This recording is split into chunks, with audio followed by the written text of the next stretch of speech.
नमस्कार श्रोताओं, क्षेत्रीय समाचार एकांश की खास पेशकश के साथ मैं प्रियंका मलिक। आज के इस कार्यक्रम में हम बात करेंगे आपदा के समय बेहतर तकनीकी का इस्तेमाल विषय पर। श्रोताओं, जैसे कि आप सभी जानते हैं कि हिमालय क्षेत्र नवीनतम पर्वत श्रृंखला है जो कि भूगर्भीय गतिविधियों और जलवायु परिवर्तन के कारण विभिन्न प्राकृतिक आपदाओं जैसे कि भूकंप, भूस्खलन, बादल फटना, हिमस्खलन, बाढ़, मलबा आदि के प्रति अत्यधिक संवेदनशील है। और इन सब चुनौतियों से निपटने के लिए उत्तराखंड में राज्य आपदा प्रबंधन प्राधिकरण का गठन किया गया है। लेकिन तकनीकी युग में आपदा के समय भी बेहतर तकनीकी का इस्तेमाल जरूरी हो चला है। और इसी विषय पर आपदा प्रबंधन प्राधिकरण द्वारा राजधानी देहरादून में international conclave use of advance technology in disaster management को लेकर एक सेमिनार का आयोजन किया गया, जिसमें राष्ट्रीय और अंतर्राष्ट्रीय स्तर पर आपदा के समय बेहतर तकनीकी का इस्तेमाल करने को लेकर सरकारी और गैर सरकारी एजेंसियों ने हिस्सा लिया, जिन्होंने आपदा से निपटने के लिए किन किन तकनीकों का इस्तेमाल वर्तमान में हो रहा है उसको लेकर विस्तार से जानकारी दी गई।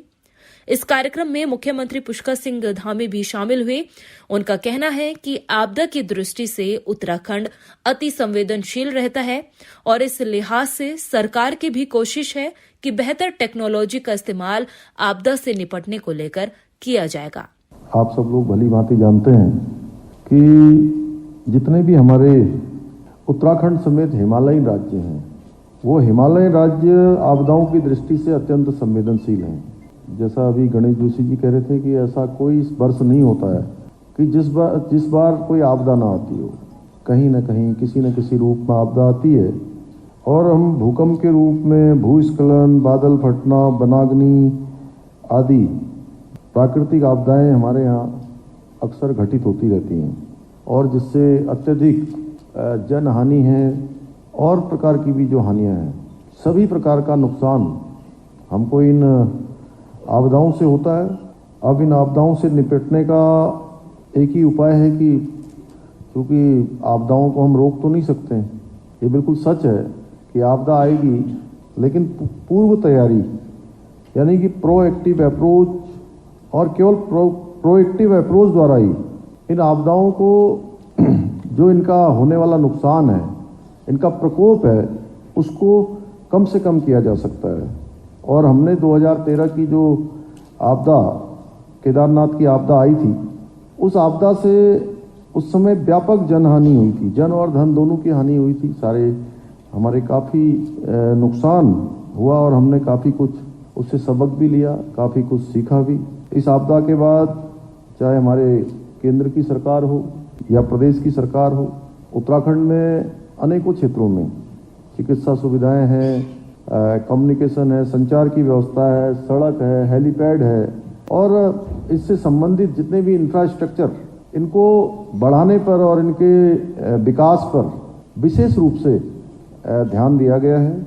इतना सब कर लेने के बाद भी हमारा राज्य आपदाओं से पूरी तरह सुरक्षित नहीं है और राज्य को आपदा सुरक्षित बनाने के लिए नवीनतम जो हमारी टेक्निक है, वैज्ञानिक ज्ञान है, इनका सबका निश्चित रूप से कहीं न कहीं उपयोग किया जाना बहुत ही, मैं समझता हूं कि जरूरी है, अत्यंत आवश्यक है। आगे मुख्यमंत्री पुष्कर सिंह धामी कहते हैं कि इस तरह के कॉन्क्लेव आपदा के समय प्रदेश के लिए वरदान साबित होते हैं। आप सबका ये चिंतन, आप सबकी ये कार्यशाला आने वाले समय में उन लोगों को सहायता देने वाली हो, उसके लिए मदद करने वाली हो। आप सभी जानते ही हैं, अन्य आपदाओं के साथ साथ एक हमारे यहाँ पर जो इस जोन में एक बड़ी हमेशा जो हमारे लिए खतरा है वो भूकंप भी है, जिसके कारण से बरसों से जो हमारा इंफ्रास्ट्रक्चर खड़ा होता है वह इंफ्रास्ट्रक्चर पूरी तरह से ध्वस्त हो जाता है और जहाँ इंफ्रास्ट्रक्चर ध्वस्त होता है वहीं जो अर्थव्यवस्था है उसको भी बड़ा नुकसान होता है। वैसे तो भूकंप के अलावा हमारे यहाँ पर जो ज़्यादातर जो आपदाएं आती हैं वो वर्षा काल में आती हैं और पिछले कुछ वर्षों में ये मिथक भी टूट रहे हैं धीरे धीरे कि केवल वर्षा काल में आती है। आपदा अब हर मौसम में आ रही है, कोई भी मौसम हो उस मौसम में आपदाएं आ जाती हैं। इसको देखते हुए राज्य को आपदाओं का सामना करने के लिए इस पूरे दल को मैं कहूं, जितने लोग यहाँ सभागार में बैठे हैं, जो भी प्रतिनिधि हैं, हम सबके सामने एक कड़ी चुनौती यह भी है कि इसके लिए हम एक विशेष तैयारी कैसे करें। ये प्रश्न केवल मेरा नहीं है, ये प्रश्न जो लोग मंच पर बैठे हैं उनका भी नहीं है, ये हमारा सामूहिक प्रश्न है। और इस सामूहिक प्रश्न का उत्तर भी अगर हम सब लोग मिलकर खोजेंगे तो मैं समझता हूं कि इसका उत्तर भी जरूर हमको मिलेगा, अवश्य मिलेगा।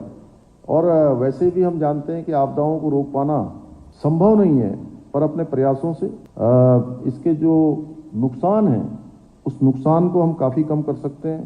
लेकिन उत्तराखंड के साथ साथ जहां भी लोग पूरे हिमालयन क्षेत्र में इन आपदाओं का प्रत्येक वर्ष सामना करते हैं, उनको भी इस कार्यशाला का लाभ मिलेगा।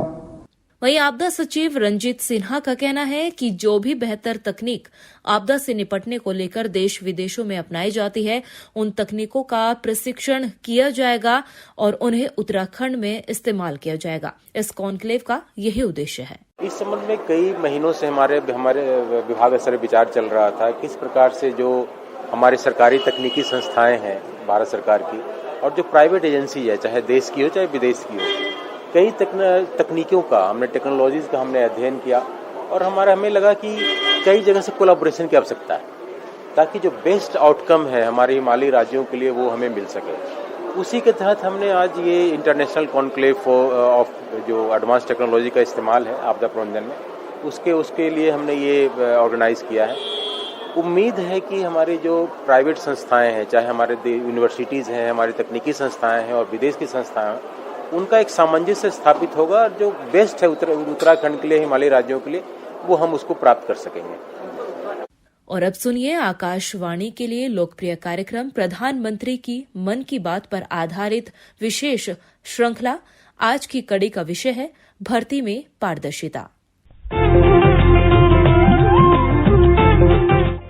लोग, आवाज और सीधा संवाद, यानी हमारे, आपके, हम सबके मन की बात।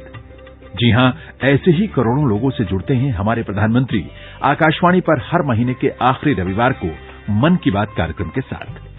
3 अक्टूबर 2014 को शुरू हुआ ये सिलसिला इस बार अप्रैल में अपनी 100वीं कड़ी के साथ जारी रहेगा। इस अवसर पर आकाशवाणी इस विशेष कार्यक्रम से प्रधानमंत्री के कुछ ऐसे चुनिंदा संबोधनों को प्रस्तुत करने जा रहा है जिन्होंने देश को नई राह दिखाई। नौकरियों में एक दौर में भाई भतीजावाद का आरोप लगता रहा है। इसके लिए विशेषकर छोटी नौकरियों में इंटरव्यू को जिम्मेदार माना गया। प्रधानमंत्री नरेंद्र मोदी ने इसी शिकायत को दूर करने के लिए समूह बी की गैर राजपत्रित, समूह सी और इस तरह की दूसरी नियुक्तियों में इंटरव्यू को खत्म करने की घोषणा की। मन की बात कार्यक्रम में प्रधानमंत्री मोदी ने 25 अक्टूबर 2015 को कहा था, मेरे प्यारे युवा मित्रों, मैं आज गर्व से कहना चाहता हूं कि सरकार ने सारी प्रक्रियाएं पूर्ण कर ली और केंद्र सरकार के ग्रुप डी, ग्रुप सी और ग्रुप बी के नॉन गैजेटेड पदों में अब भर्ती के लिए साक्षात्कार नहीं होगा, इंटरव्यू नहीं होगा। 1 जनवरी 2016 ये लागू हो जाएगा। अभी जहां प्रक्रिया चल रही है उसमें कोई रुकावट हम नहीं करेंगे, लेकिन 1 जनवरी 2016 से ये लागू हो जाएगा। तो सभी युवा मित्रों को मेरी शुभकामनाएं हैं।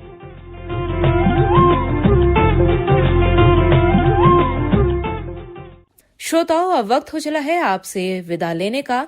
हमारे आज के इस खास कार्यक्रम में इतना ही। कल फिर हाजिर होंगे एक खास जानकारी के साथ। तब तक के लिए मुझे दे इजाजत। नमस्कार।